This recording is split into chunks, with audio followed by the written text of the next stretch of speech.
11 de janeiro de 2026. Hoje eu quero falar sobre algo assim. Qual a pior coisa que pode nos acontecer? Mas o que isso tem a ver? Eu vou apresentar a história de um cara chamado Mica. Nó, tá lá no livro de Juízes. Ele era um homem da montanha de Efraim. Essa história revela uma confusão religiosa e moral que prevalecia em Israel naquele tempo dos juízes. Vou pedir para você assinar o canal, clicar no sininho até ele ficar preto, assim você não vai perder nenhum vídeo novo no canal. Vou pedir para você compartilhar, tanto no Facebook quanto no YouTube. Quem sabe, neste exato momento, tem alguém que precisa de ouvir essa história. Bom, eu tenho que falar um pouquinho do contexto. O que estava acontecendo no tempo de Mica? A geografia era o quê? Efraim, ela ficava na região central de Canaã, que foi a terra destinada, né? Foi a promessa de Abraão desde os tempos muitos anos antes. Então, quase 1000 anos antes, o Senhor fez essa promessa a Abraão. Então, era uma terra fértil, era um lugar estratégico. E Efraim era uma das principais tribos de Israel, ele era influente. E esse lugar ficava perto de Siló, onde o tabernáculo ficava naquele tempo. E o contexto histórico? Os juízes, eles legislam, eles regem, né, parte do povo entre o ano 1200 e o ano 1050 a.C. Era uma confederação, as 12 tribos, né, tinham atravessado o Jordão, estavam lá se estabelecendo, mas não tinham um governo central. Cada tribo agia, né, da forma autônoma. E a gente vai notar no livro de Juízes que Deus nos mostra que o povo se afastava, aí havia uma opressão do inimigo, aí eles se arrependiam, clamavam a Deus, Deus levantava um juiz, o juiz libertava aquele povo. Mas a história de Mica, o último juiz é Sansão. Então, ela aparece no livro de Juízes, no capítulo 17 e 18. Então, pelo que a gente entende, não havia nenhum juiz lá. Então, vamos já partir para o que acontece. Por que eu falei que é a pior coisa que pode acontecer com alguém? Vai ser em consequência dessa história. Olha só, eu não vou ler todo o capítulo, vocês podem ler o capítulo de Juízes 17 e o 18, podem ler também, eu não vou detalhar, mas vai ser importante o que acontece no 18. Então, o que acontece logo nos primeiros versos? Mica rouba 1.100 ciclos de prata da mãe. Era muito dinheiro para aquela época. E a mãe começou a lançar maldição, a praguejar. Ele ficou assustado e falou, meu Deus, se essa maldição pegar em mim. Então ele fala, mãe, fui eu que roubei. E devolve o dinheiro. Então pensa bem, o cara rouba a própria mãe. Quando ele confessa, a mãe, em vez de xingar, de brigar com ele, ai, graças a Deus, bendito és tu, meu filho, que o dinheiro está aqui perto de mim, vai voltar para mim, né? Então, o que ela faz? Ela pega uma parte do dinheiro devolvido, dos 1.100, ela pega 200 ciclos de prata para fazer uma imagem de escultura. Eles tentam honrar a Deus, não era outro Deus, mas na cabeça deles, eles estariam honrando a Deus. Ah, não, vou fazer um ídolo aqui, mas eu vou honrar a Deus, não é outro Deus, é o Deus de Israel. Então, assim, eles tentam honrar de uma forma assim, roubando e construindo imagem, violando já 2 mandamentos, né? O segundo mandamento é não faça imagem. E o primeiro, para eles, ele estava achando que estava cumprindo, porque fala de não ter outros deuses diante dele, né? Então, como no coração deles ele estava honrando era o Deus de Israel, estava tudo bem. Mas descumpre o segundo mandamento. E já a gente pode adiantar que Jesus falou: quem descumpriu um deles, descumpriu tudo. O que mais que ele faz? Então, ele cria o quê? Um santuário particular. Como a mãe dele destinou os 200 ciclos de prata para fazer uma imagem de fundição, então é o quê? Ele entra na onda, é o que eu chamo de religião self-service. Eu vou aproveitar aquilo que está de acordo comigo. Eu estou achando, tá bom. Então ele monta seu próprio santuário, ele faz seus próprios objetos sagrados, né? O verso fala em éfode e terafim. O que é que ele faz? Consagra seu próprio filho como sacerdote.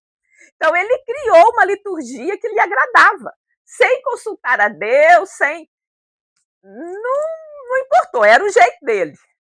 E aí o que é que ele faz? Então o filho dele estava lá, sendo sacerdote. Aí passa um levita por lá. E aí esse levita estava buscando lugar para morar. E aí o que é que Mica faz? Ah, não, eu te dou um salário, eu te dou casa, comida, fica aqui, te dou roupa, te sustento, fica aqui comigo. E aí, olha só, gente, é uma coisa assim, maluca. No verso 13, Mica fala assim, depois que ele substituiu o filho dele pelo sacerdote levita, porque está escrito que quem podia praticar o sacerdócio era só os levitas. Aí ele achou um levita e falou: não, agora sei que o Senhor me fará bem, pois tenho um levita por sacerdote. O que ele estava fazendo? Ele estava usando Deus como um talismã. Contratou um levita, então eu estou comprando o favor de Deus, estou manipulando Deus para garantir minha prosperidade, né? Por outro lado, o levita também era como se fosse um mercenário, né? Ele nem procurou saber, ou se procurou, não interessou. Ele aceita o salário, a roupa, o sustento. Mas depois, lá no capítulo 18, vocês vão ver o que vai acontecer, eu vou passar rapidamente. Ele abandona o Mica para um que ofereceu uma condição melhor. Então, depois de violar vários mandamentos de Deus, ele rouba, faz uso indevido do nome do Senhor, faz imagem, cria um santuário particular, coloca seu filho como sacerdote, é um sacerdócio ilegítimo, contrata um levita, e aí ele ainda diz, eu vou até repetir, porque eu já falei no verso 13. Então disse Mica: agora sei que o Senhor me fará bem, porquanto tenho um levita por sacerdote.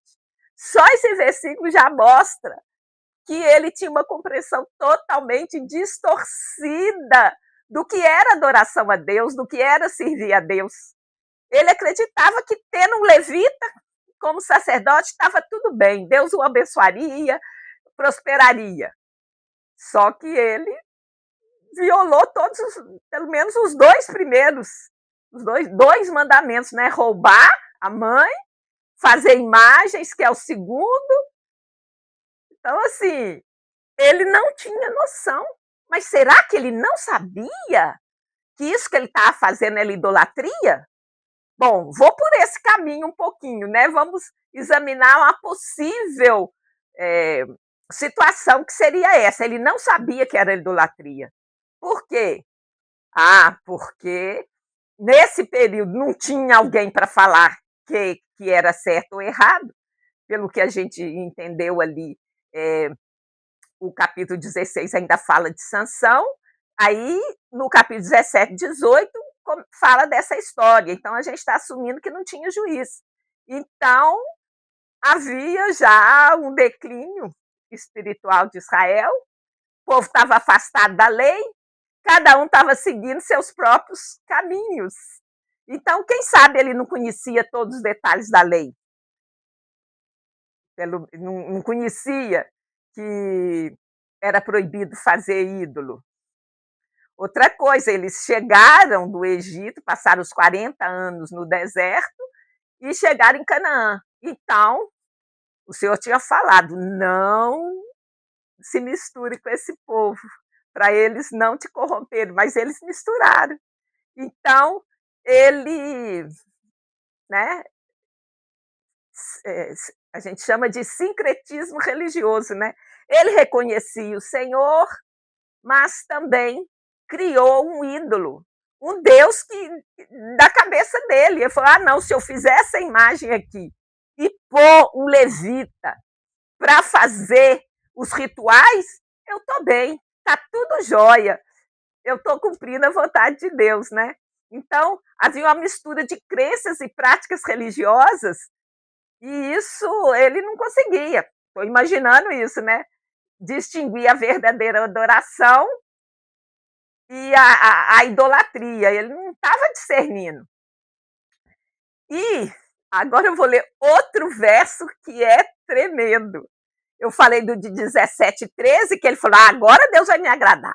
Agora, antes dele tem o 17:6, que é a base de toda essa história. Naqueles dias, não havia rei em Israel. Cada um fazia o que parecia bem aos seus olhos. Então, ele se achava autônomo para fazer o que ele quiser. Aquilo que ele achava que era certo, sem se preocupar com a vontade de Deus, revelada na própria palavra, né? Então ele construiu seu próprio santuário, fez seus próprios ídolos, consagrou seus próprios sacerdotes, tudo do jeito que pintava na cabeça dele. Então essa autonomia, que cada um fazia o que parecia bem aos seus olhos, caracterizava essa época sem os juízes, né? Cada um fazia o que bem parecia aos seus olhos. Também havia superstição, né? A contratação do levita era tipo assim: ah, isso aqui eu estou fazendo certo. Levita para ser sacerdote, eu estou contratando um, Deus vai se agradar de mim, né?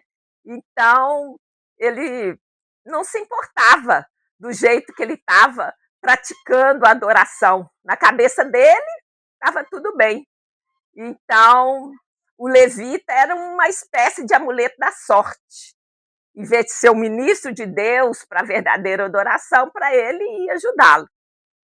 Então, essa história é uma das histórias mais intrigantes. Eu, tipo assim, anos, né, que eu leio, que eu estudo a Bíblia, ainda fica alguma coisa por a gente compreender, porque está lá escrito, como eu já falei para vocês, a Bíblia não esconde nada, tudo está lá escrito.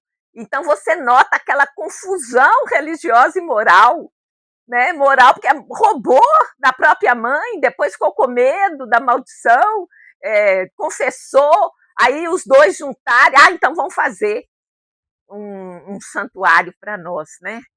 Então, não parece que ele teria má intenção, mas estava praticando a idolatria e pensando e achando que estava agradando a Deus. No verso 13, né, fala: agora eu sei que Deus vai estar comigo e vai me abençoar, porque agora eu tenho um levita, né? Então, assim, a mistura, o sincretismo, a autonomia religiosa, a superstição, ele fez o quê? Ele desobedeceu e ele apostatou. Apostatar é afastar da fé. Será que tem alguma lição?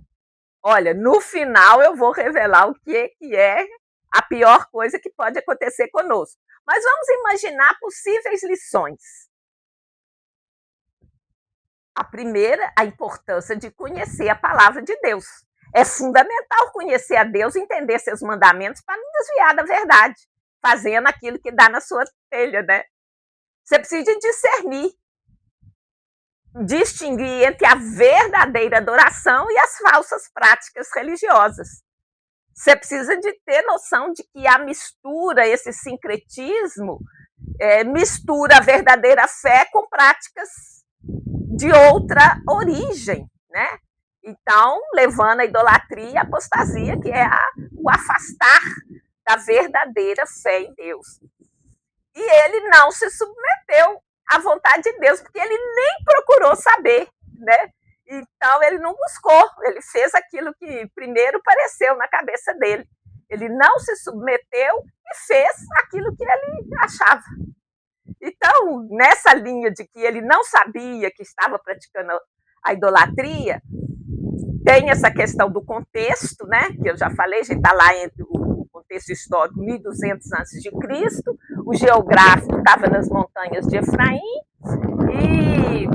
e havia, né, um momento assim que o povo estava meio perdido, né? Então ele ignorou a lei, fez o que não podia fazer.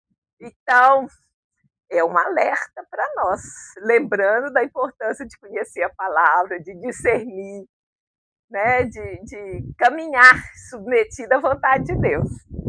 Então, mas agora eu quero fazer um paralelo dessa história de Mica, que a gente explorou um pouquinho, e uma parte do que acontece hoje. Claro que não acontece com todos, né? Mas a gente vive uma versão moderna dos tempos de Juízes. Por quê? Porque cada um cria o seu próprio Deus. Então, esse desejo de criar um Deus à sua imagem e semelhança continua firme. Eu chamo Deus da conveniência. É espiritualidade buffet.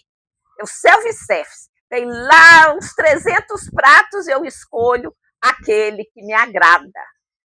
Né? Então, Mica pegou alguns elementos da fé de Israel, misturou com os ídolos domésticos e fez a maior bagunça. Então, muitos hoje praticam uma espiritualidade self-service. Escolhe o que gosta, amor, perdão, bênção, isso é legal. Mas esse negócio de justiça, de arrependimento, renúncia, obediência, não, isso me incomoda, não quero fazer isso não.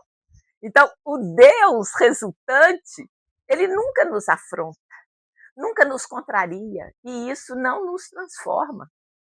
E, como eu falei semana passada, como é importante a gente se deixar ser trabalhada para ser transformado. Então, esse Deus aí, self-service, ele não atende. A privatização da verdade. Não tem uma verdade coletiva, uma verdade pública. Eu faço o que eu acho que é verdade. Então, ele achava que estava certo aos seus olhos. Hoje, praticamente, grande parte, né? Aliás, eu não posso falar grande parte.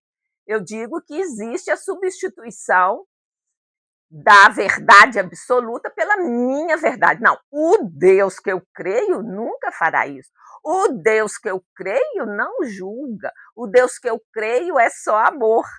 Eu sinto que algo é bom, então Deus deve aprovar.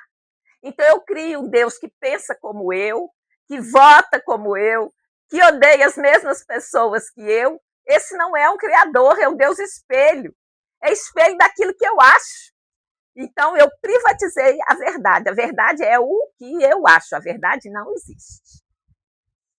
Outra característica dessa versão moderna dos tempos de Juíze, dos tempos de Mica, é o Deus como prestador de serviço.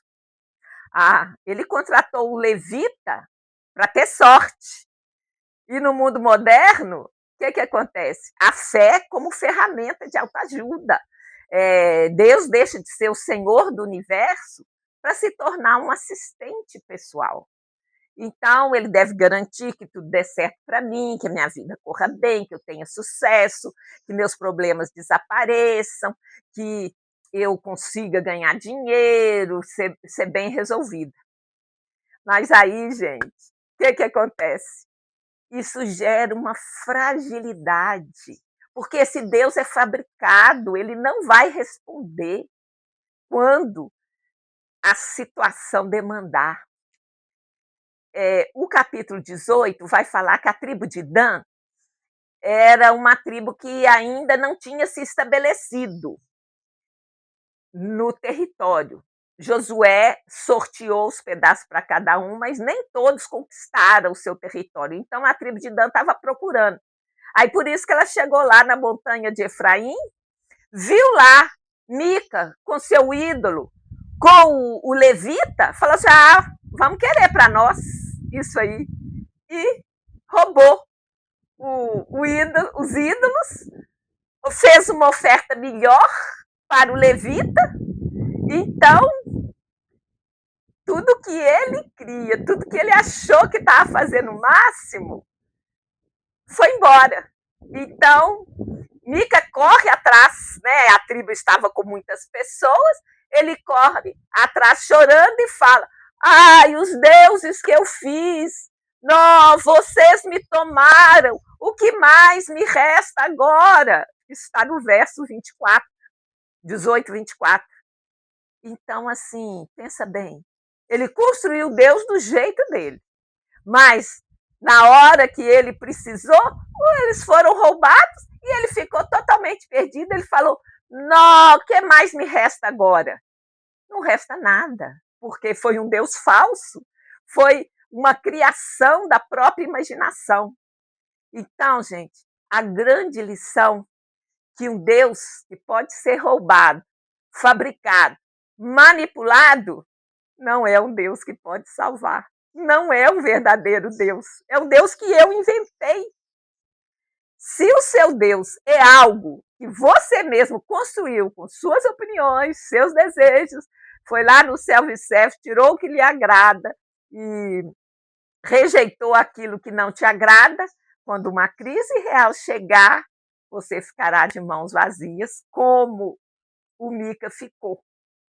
E aí eu vou seguindo num quadro, assim, comparar, né, a religião de Mica e parte né, das pessoas que hoje seguem Deus, creem no Deus, e a verdadeira e real fé bíblica. Qual que é a fonte? A fonte desses que tipo assim, que criam seu próprio Deus, seu próprio ídolo, criam Deus de acordo com sua vontade, ela faz o quê? Qual que é a fonte? Ah, o que parece certo aos seus próprios olhos. E a verdadeira religião? A palavra revelada de Deus que está na Bíblia. Não é ao léu, não é de qualquer jeito. Tem um jeito de ser. Qual que é o foco? De Mica, da história de Mica e de muitos que vão na mesma onda de criar o Deus self-service. O bem-estar e a sorte do indivíduo. Agora, a verdadeira fé real e bíblica, ela se importa com a glória de Deus e a vontade de Deus. E o sacerdócio? Ah, contratado para servir os meus interesses. Era meu filho, agora foi o levita vai me trazer sorte. E quem é o sumo sacerdote da verdadeira fé? É Jesus. Jesus, o sumo sacerdote a quem servimos. E o resultado desse tipo de fé e da que a Bíblia fala é a fragilidade e perda sob pressão. Vai acontecer uma coisa, o Deus que você criou não vai ser capaz de trazer a resposta para você. Você vai, como Mica, ele ficou, e agora? Eu estou sem nada, o que mais me resta? E Jesus é a rocha inabalável, é a paz na tribulação. Então, a história de Mica é o aviso de que podemos estar cercados de objetos sagrados, nomes religiosos, até líderes espirituais, e ainda assim estarmos completamente fora da vontade de Deus. O verdadeiro de Deus não é aquele que nós criamos, que nós moldamos, é Ele que nos molda, a gente se submete. Então, assim, um versículo-chave, eu já vou para terminar. Juízes 17:6. Naqueles dias não havia rei em Israel, cada um fazia o que parecia bem aos seus olhos. Naqueles dias e parte. Hoje, parte de pessoas vivem desse jeito. Faz o que parece aos olhos. Então, Mica, como conclusão, ele acha que está sendo abençoado. Usa o nome de Deus em vão, faz imagens, tem um sacerdote, tem objetos sagrados, porém tudo é falso. porque ignora a palavra de Deus. Então, o lugar ignorou o que estava escrito, ignorou o lugar escolhido, ignorou o sacerdócio legítimo. Hoje, Jesus ampliou muito mais. Por quê? Porque não há um lugar específico. Jesus, quando veio, expandiu o plano de Deus de uma tribo para qualquer pessoa, de um lugar para qualquer lugar, para que o quê? Todos podemos adorá-lo aonde quer que a gente esteja. E ele é o nosso sacerdote legítimo, né? Então, agora eu vou responder. Qual que é a pior coisa que pode acontecer conosco? É vivermos entregues a nós mesmos, sem direção, sem saber o que é certo, o que é errado, entregue a nós mesmos e cada um achando que está certo. Então, isso é assim e acabou e o mundo está perdido? Não. A própria palavra apresenta uma solução. Qual é a solução? É entregar nossa vida para Jesus, que é o autor e consumador da nossa fé. Eu vou pedir hoje, assim, diferente, né, das outras mensagens, eu queria fazer junto com você uma oração de entrega da nossa vida para Jesus. Senhor Jesus, orem comigo. Eu venho humildemente diante de ti. Reconheço que sou pecador. Preciso do teu perdão. Acredito que tu és o Filho de Deus, que morrestes na cruz para pagar pelos meus pecados, que ressuscitastes para me dar a vida eterna. Eu te recebo agora como meu Senhor e Salvador. Entrego a ti a minha vida, o meu coração, a minha vontade. Guia-me pelo teu Espírito Santo e ajuda-me a viver uma vida que te agrade. No nome santo de Jesus. Amém e amém. Ó Senhor, o Senhor, ele acolhe cada coração sincero que se apresenta diante dele. A palavra diz que alegria nos céus por cada um que larga o seu Deus, o seu ídolo, e vai para o verdadeiro Senhor e Salvador, que é Jesus Cristo. Senhor, obrigado pelo teu amor incondicional e pela tua graça infinita. Amém. Deus abençoe cada um de vocês. Tenha uma ótima semana na luz e na graça do nome santo de Jesus, o Cristo, o Messias de Israel. Muito obrigada a você que chegou até aqui. Beijo no coração, até a próxima semana. E não esqueça esse dia, você que orou comigo, entregando sua vida ao Senhor. O Senhor ouviu e sua vida nunca mais será a mesma. Dia 11 de janeiro de 2026. Que a bênção do Senhor seja sobre você. Amém e amém.